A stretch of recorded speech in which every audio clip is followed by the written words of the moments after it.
केहू टीवी।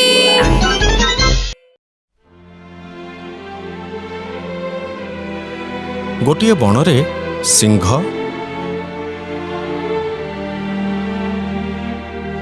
काऊ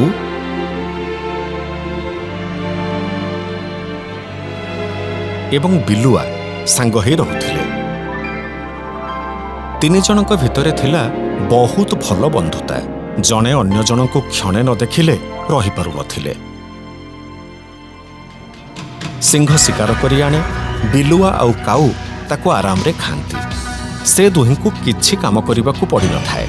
केवल सिंहर चाटुकारिता करुथांती दिन सारा। अरे भाई माने कुआडे गल? आस, अरे आस देख, बढ़िया जिनिसटे आनिछि।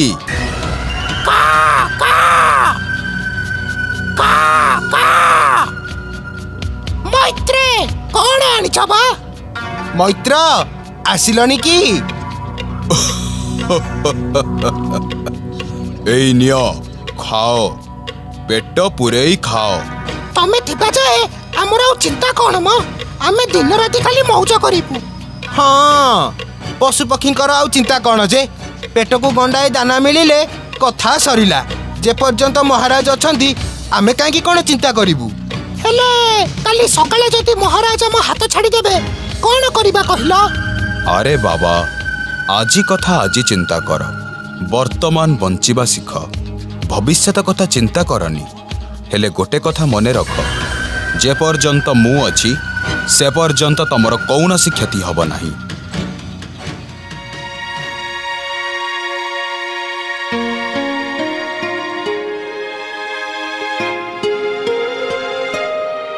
सिंहराजा प्रत्येक दिन शिकार करने बण भितर को जाती। तांकर दिने हाथी शिकार करने को इच्छा है। जोग को हाथीटे भी मिलगला।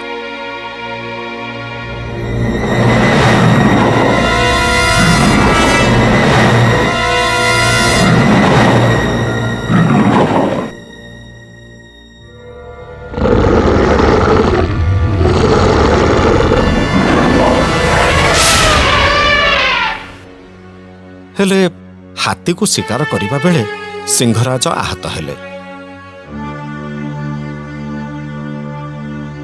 तांकर गोटिए बहुत बड़ खंडिया हैला, जोटा जमा सुखिलानी।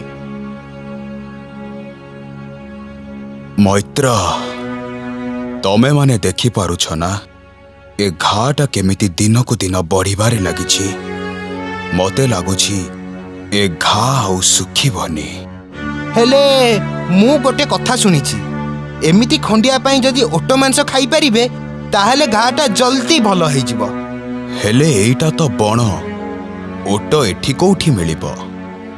ता छड़ा ए घाटा हबा परे मोर भी आउ शिकार पई बळ पाउनी।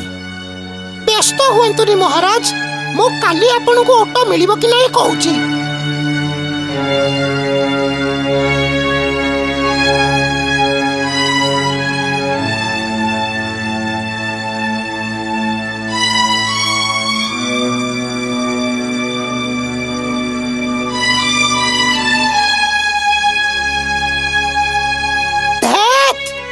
कोठो मिलिबो जे?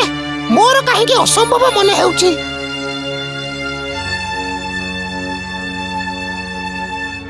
काऊ ओटो सांगरे पूरा मिसी जाए।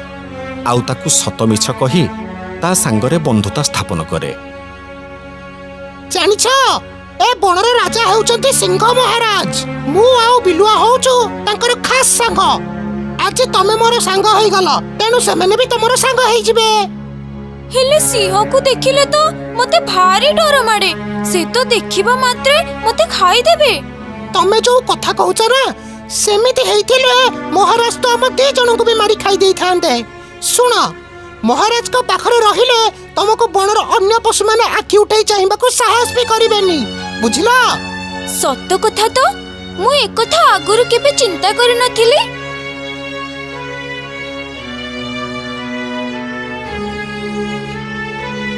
ओटकू धरी काऊ जाई पहुंचिला सिंह महाराजंक पाखरे। ଓଟକୁ ଦେଖିବା ପରେ ସିଂହ ମହାରାଜାଙ୍କର ହୋସ୍ ବସିଲା। ସିଂହ, ବିଲୁଆ ଓ କାଉ ସମସ୍ତେ ଓଟ ସାଙ୍ଗରେ ଖାଲି ଉପରେ ଉପରେ ମିଶୁଥାନ୍ତି, କିନ୍ତୁ ତାଙ୍କର ଅସଲ ଉଦ୍ଦେଶ୍ୟ ଥିଲା ଓଟ ଶିକାର କରିବା। ଯେହେତୁ ସିଂହ ରାଜାଙ୍କର ଦେହ ଦୁର୍ବଳ ହୋଇଯାଇଥିଲା, ସେ ଶିକାର କରିପାରୁନଥିଲେ।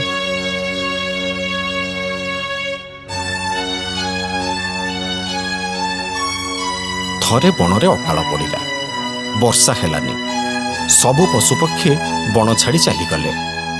ସିଂହରାଜଙ୍କୁ ଆଉ କିଛି ଖାଦ୍ୟ ମିଳିଲାନି। ତାପରେ ସିଂହ, କାଉ ଓ ବିଲୁଆଙ୍କର ପୂର୍ବ ଯୋଜନା ଅନୁଯାୟୀ ସେମାନେ ଓଟକୁ ଖାଇବା ପାଇଁ ଷଡ଼ଯନ୍ତ୍ର କଲେ, ଆଉ ସେ ଷଡ଼ଯନ୍ତ୍ରରେ ଆପେ ଆପେ ଫସିଗଲା ଓଟ। ଜାଣିଲେ ମହାରାଜ, ବଣରେ ଯେତେ ପଶୁପକ୍ଷୀ ଥିଲେ ସମସ୍ତେ ବଣ ଛାଡ଼ି ପଳେଇଛନ୍ତି, ଆଉ ଜଣେ ବି କେହି ନାହାନ୍ତି। ଏବେ ଏବେ କ'ଣ କରିବା? କ'ଣ ଆଉ କରିବା? ଏଣିକି ତ ଭୋକ ଉପାସରେ ମରିବାକୁ ହବ।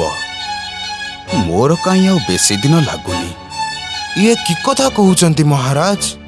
ମୁଁ ଥାଉ ଥାଉ ଆପଣ ଭୋକରେ ମରିବେ? ଅସମ୍ଭବ। ଆପଣ ମତେ ଖାଇଦିଅନ୍ତୁ।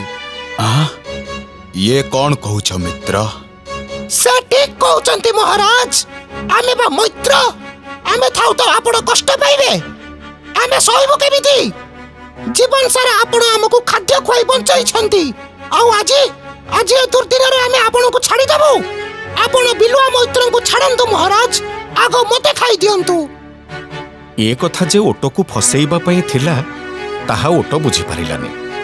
ସେ ଦେଖିଲା ସମସ୍ତେ ଯେତେବେଳେ ବାହାଦୁରୀ ନେବାକୁ ଚାହୁଁଛନ୍ତି, ସେ କାହିଁକି ପଛରେ ରହିବ?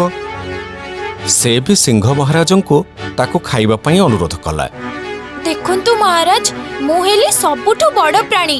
ମତେ ମାରିଦେଲେ ଆପଣ 3 ଜଣ ଅତି କମରେ 4-5 ଦିନ ଚଳିଯିବେ। ତେଣୁ ମତେ ଖାଇବା ବ୍ୟବସ୍ଥା କରନ୍ତୁ। ନା ନା, ଇଏ କେମିତି କଥା କହୁଛ ମିତ୍ର? ଏଥିରେ ଅସୁବିଧା କ'ଣ ଅଛି ମହାରାଜ? ସେ ତ କିଛି ଭୁଲ କହୁନାହାନ୍ତି।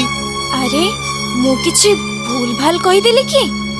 ଆଉ ଚିନ୍ତା କରନ୍ତୁନି ମହାରାଜ, ଏଥିରେ କିଛି ପାପ ହବନି। ଓଟ ଭାଇ ଆପେ ଆପେ ରାଜି ହେଇଛନ୍ତି। ଆମେ କ'ଣ ତାଙ୍କୁ ବାଧ୍ୟ କରିଥିଲେ? ହଉ, ଠିକ୍ ଅଛି ତାହେଲେ।